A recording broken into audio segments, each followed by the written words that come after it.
બિલકુલ મારું મોસાણાનું ગામ છે. મારે ક્યારેક મારા દાદા, મારા કાકા, કોઈની પણ તબિયત ખરાબ થાય એમને લાવવા માટે પણ તકલીફ પડતી હોય છે. વચ્ચે મારા કૌટુંબિક લોકોને મળવા માટે હું ગયો અને ગાડી માંડ મેં ત્યાં પહોંચાડી. તે જ દિવસે મેં નક્કી કર્યું કે આપણે એક દિવસ તમે નક્કી કરો અને આપણે વહીવટી તંત્રને જે જાગતું નથી, મૂળભૂત સુવિધા આપવા માટે જેમને રસ નથી એવા લોકોને મળીએ અને આપણે આ કામ કરાવીએ. અને અમે 15 દિવસ એમને આપ્યા છે. જો નિરાકરણ નહીં આવશે તો આવનારા દિવસોમાં અમે જે એકતા પરેડનો કાર્યક્રમ છે ડાયરેક્ટ અમે નરેન્દ્રભાઈ મોદી સાહેબને મળીશું. 31 ઓક્ટોબરે સરદાર પટેલ જન્મજયંતિ છે અને હવે ફરી એકવાર પીએમ મોદી નર્મદા જવાના છે.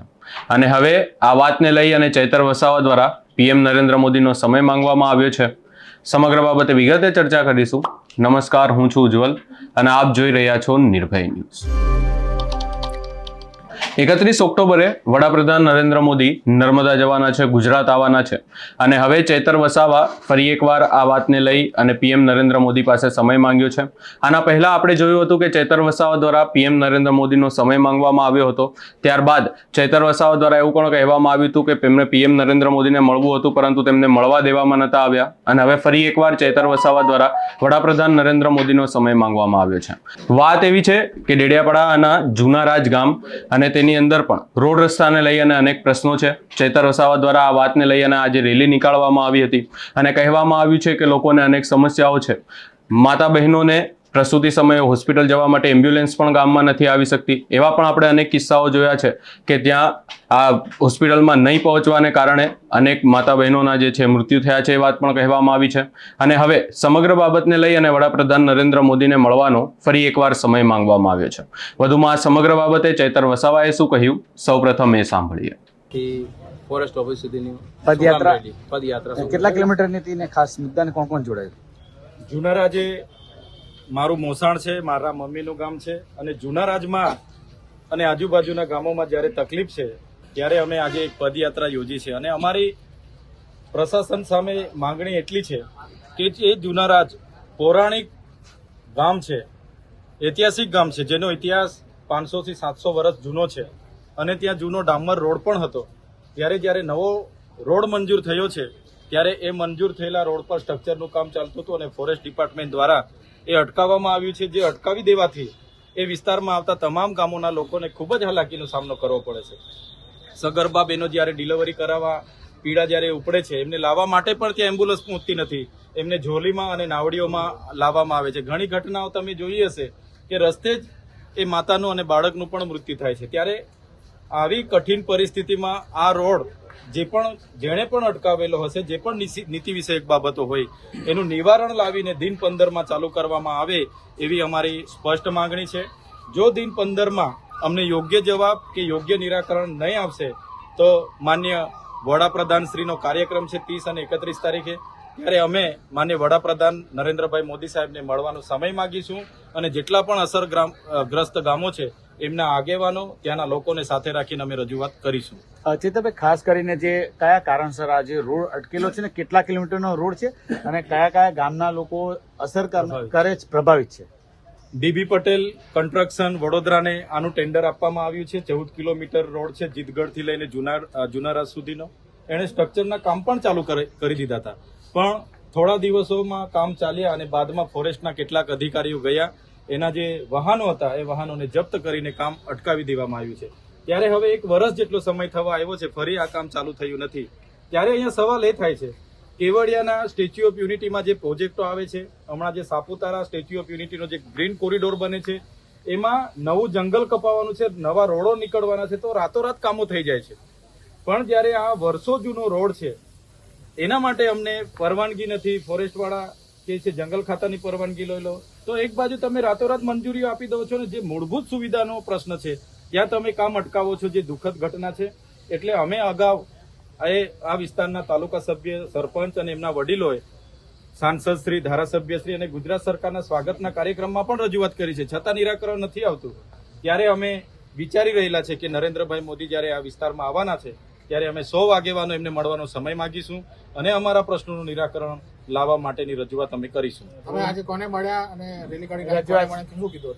આજે અમે નાયબ વન સંરક્ષક નર્મદા, મારફતે કેવડિયાને આવેદનપત્ર પાઠવેલ છે અને એમને અમે તમામ હકીકતો બાબતે દર્શાવેલ છે.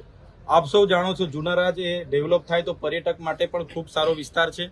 ત્યાં જે હાથિયા ભીલનું શાસન હતું, 750 વર્ષ જૂનું દેવહાત્રા ડુંગર પણ આજે એક પૌરાણિક સ્થળ તરીકે ડેવલપ થઈ શકે છે. સાથે સાથે 500 વર્ષ પહેલા ત્યાં રાજકોટીનું ત્યાં રજવાડું હતું, ગોહિલ વંશનું રજવાડું હતું. ત્યાં આજે 1834માં જે બનેલો મંદિર છે નીલકંઠ મહાદેવને, એ મંદિર પણ આજે સાક્ષી છે. ત્યાંના કિલ્લાઓ, ત્યાંના રાજમહેલો સાક્ષી છે. તો આટલા જૂના ગામે કરજણ ડેમમાં પણ આટલું મોટું યોગદાન આપ્યું હોય અને તેમના મૂળભૂત સુવિધામાં રસ્તો નહીં બને, એ આપણા સૌ માટે દુઃખદ બાબત છે. ત્યારે એક જ અમારી માંગણી છે, જે રસ્તાનું કામ અટકેલું છે એ દિન 15માં ફરી ચાલુ કરાવવામાં આવે અને આ લોકોની આ રોડ પૂરો કરવામાં આવે, એવી અમારી માંગણી છે. રસ્તાની મંજૂરી તો મળી ગઈ ત્યારે કામ ચાલુ થયું, તો ફરીથી શું કામ બંધ કરવામાં આવ્યું? કયા કારણસર? કયા કારણો દર્શાવવામાં આવ્યા છે? ફોરેસ્ટ વિભાગ સાથે અમે આગળ વાત કરી હતી અને ગઈકાલે મેં ટેલિફોનિક પણ કેટલાક બાંધકામના અને ફોરેસ્ટના અધિકારીઓ સાથે ચર્ચા કરી. તો એમણે સુલપાણેશ્વર અભયારણ્ય છે અને સુલપાણેશ્વર અભયારણ્યના લીધે ફોરેસ્ટના એનઓસી લેવાની થાય છે, તે હજુ આવી નથી એટલે રોડ અટકેલું છે. પણ સવાલ એ થાય છે કે અહીંયા બીજા પ્રોજેક્ટો તમારે અઠવાડિયામાં મંજૂર થઈને ચાલુ થઈ જાય છે, તો આ 1 વર્ષથી બંધ છે. તો જે પણ નીતિ વિષયક બાબતો હોય, વહીવટી તંત્રએ એકબીજા સાથે સંકલન કરીને એનું નિરાકરણ લાવવું જોઈએ. અમારી તો માંગ એટલી છે કે રોડ અમારો બની જવો જોઈએ. જે ડામર સપાટી હતી જ, જૂનો રોડ હતો જ, એને જ નવો રોડ બનાવવાનો છે. કે નવું જંગલ કાપવાનું નથી કે નવો ચીલો પાડવાનો નથી. તો એ રોડ બનાવવા દેવામાં આવે એવી અમે ફોરેસ્ટના ડીસીએફ શ્રીને રજૂઆત કરી છે. વગર એનઓસી નાળા બનાવી દીધા હતા. હવે તમે જોયું હશે, આપણે પણ નીતિ વિષયક બાબતોમાં માનીએ છીએ કે એની જે પણ પ્રોસેસ હોય તે પ્રોસેસ પૂરી થવી જોઈએ. ને ઘણો સમય એમાં મળ્યો છે. એવું નથી કે કાલે મંજૂર થઈને આજે સ્ટ્રક્ચર ચાલુ થઈ ગયું. ઘણો સમય હતો. ત્યારે વહીવટી તંત્ર અને જંગલ ખાતાના સંકલનના અભાવે આ પ્રશ્ન ઉપસ્થિત થયો છે. સાથે સાથે સ્થાનિક નેતાઓએ પણ આમાં ગંભીરતા રાખવી પડશે, તો જ આનું નિરાકરણ આવશે. અમારા વિસ્તારોમાં પણ ઘણા પ્રશ્નો આ રીતના ઉપસ્થિત થાય જ છે. અમે બધા સાથે સંકલન કરીને કરાવીએ છીએ ને થાય છે. આજે સ્ટેચ્યુ ઓફ યુનિટી એ નર્મદા જિલ્લાનું જ છે, ત્યાં બધા જ પ્રોજેક્ટો થયા છે.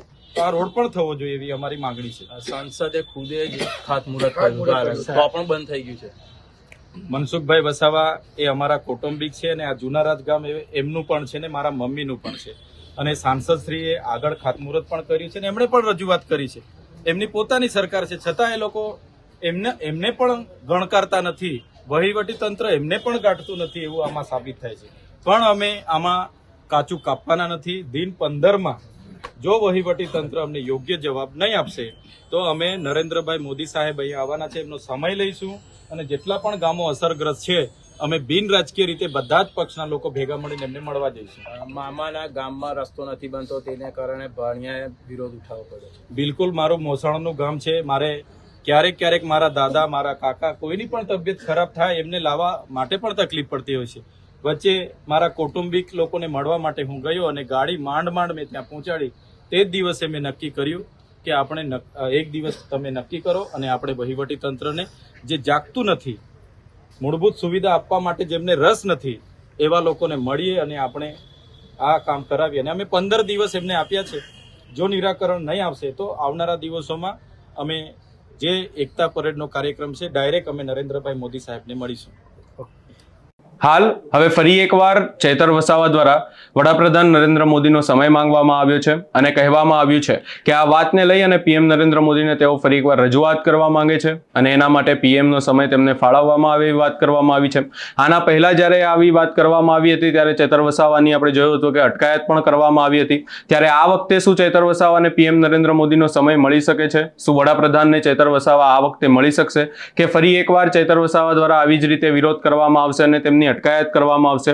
સમગ્ર બાબતે હવે આગામી સમયમાં જ ખબર પડશે. પરંતુ આપનો શું અભિપ્રાય છે અમને કમેન્ટ કરી જરૂર જણાવશો. અમારી ચેનલ નિર્ભય ન્યૂઝને લાઇક, શેર, સબસ્ક્રાઇબ કરવાનું ભૂલશો નહીં.